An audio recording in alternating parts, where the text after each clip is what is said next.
Les aveugles accusent le soleil. Si les cœurs ne sont pas aveugles, ils pourront alors certainement l'apercevoir. S'ils ne louchent pas, ils ne trouveront aucune faiblesse en lui. Ceux qui souhaitent lui attribuer un défaut ne font qu'exprimer leur faiblesse, leurs défauts et leurs déficiences. L'histoire est pleine de diffamations abominables de la part des peuples à l'encontre de leurs prophètes. En effet, le désir vicieux de certains individus est dérangé par la beauté de la révélation de la vérité annoncée par les prophètes. C'est pour cela qu'ils tentèrent d'attribuer toutes leurs faiblesses et infamies aux prophètes sous prétexte de légaliser et de rendre familiers les immoralités de la vie. Ainsi, aujourd'hui, les campagnes de calomnie infâmes effectuées à l'encontre de notre cher prophète, qu'Allah le bénisse et lui accorde la paix, ne reflètent que la mauvaise foi et la disgrâce des individus propageant ces diffamations. Tous les êtres vivants sont capables de perpétuer leur existence uniquement sur la base des lieux adaptés à leur propre style. L'homme n'est pas exclu par cette règle. Comme le terrain de la récréation et de l'alimentation, il est impossible de faire vivre l'abeille liée au miel dans un autre lieu que son univers de miel. Par opposition à cela, il est impossible de faire héberger les mauvaises dispositions habituelles d'une souris dans un jardin de fleurs.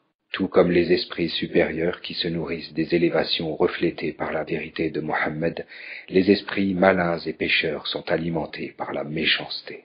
Hazrat Abu Bakr, qu'Allah soit satisfait de lui, avait scruté le visage de notre cher Rasulullah, qu'Allah le bénisse et lui accorde la paix, et s'était écrié avec émerveillement « Comme il est beau !»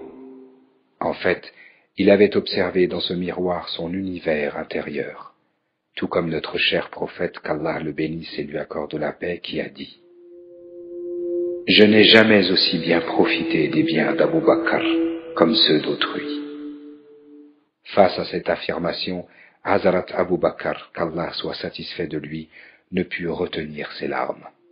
« Moi et mes biens, ne sommes-nous pas uniquement que pour toi, ya Rasulallah ?»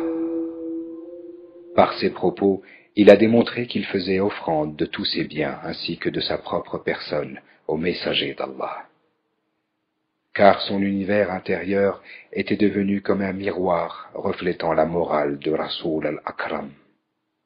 De l'autre côté, Abu Jahl, ennemi juré d'Allah et de son messager, donne une impression contraire grâce à ce vénérable car il restait indifférent à la magnificence et la beauté de ce dernier. La raison de cette différence est que tous deux étaient capables de voir le miroir de Mohammed, c'est-à-dire leur univers intérieur.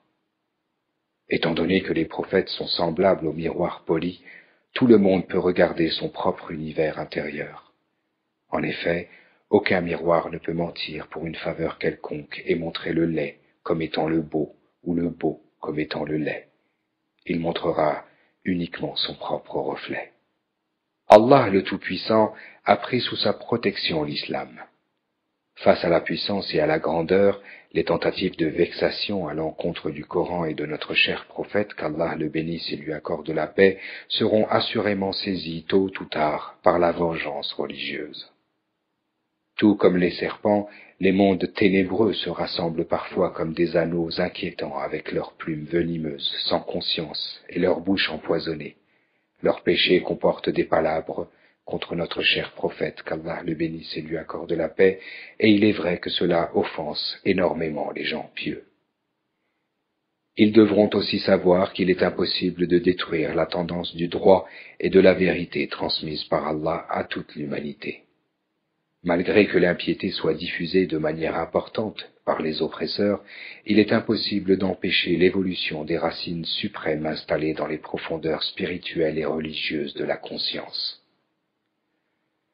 Le besoin du serviteur de se rapprocher du Tout-Puissant ne peut être empêché puisque la puissance divine a demandé à se rapprocher des besoins religieux et de lui par l'intermédiaire des obligations divines.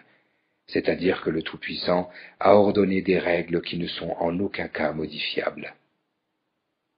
Hazrat Maulana Rumi exprime tellement bien l'aveuglement de certains qui s'efforcent d'éteindre la lumière divine. Critiquer le soleil qui éclaire notre monde? rechercher des défauts en lui?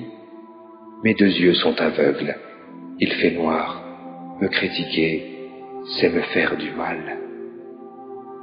Si Allah souhaite déchirer le rideau de quelqu'un, s'il souhaite diffuser la honte de celui-ci, il lui donne la volonté de blâmer les personnes qui sont pures. Au lieu de penser à blâmer notre cher prophète, qu'Allah le bénisse et lui accorde la paix, ces gens devraient plutôt méditer sur la manière de le remercier. Car un cœur qui n'est pas plein de reconnaissance envers lui pour avoir délivré et montré le chemin de la vérité depuis sa naissance jusqu'à son décès n'est pas un cœur. Si bien que la conversation de notre cher prophète, qu'Allah le bénisse et lui accorde la paix, est pour nous encore plus importante que la conversation d'une mère ou d'un père à son enfant. Notre cher prophète, qu'Allah le bénisse et lui accorde la paix, qui a dit qu'aucun autre être humain n'a été autant inquiété que lui, ou connu autant de souffrances ou autant de difficultés que lui, ou encore n'a été autant affamé que lui, sa conscience n'a jamais souffert à ce sujet, et cependant la souffrance encourue par la communauté musulmane lui brûlait le cœur. C'est un prophète clément qui pense tellement à nous qu'il sera présent le jour du jugement dernier pour demander devant Allah notre pardon et notre libération, avec les larmes aux yeux et les prosternations jusqu'à ce que ses prières soient acceptées. De cette manière, ne devons-nous pas tout faire pour être un bon musulman qui s'adapte aux demandes de notre prophète, qu'Allah le bénisse et lui accorde la paix, le remercier, l'aimer plus que tout et éprouver de l'affection pour lui? Car lui, il fera tout pour nous, aussi bien dans ce monde que dans l'intercession de l'éternité.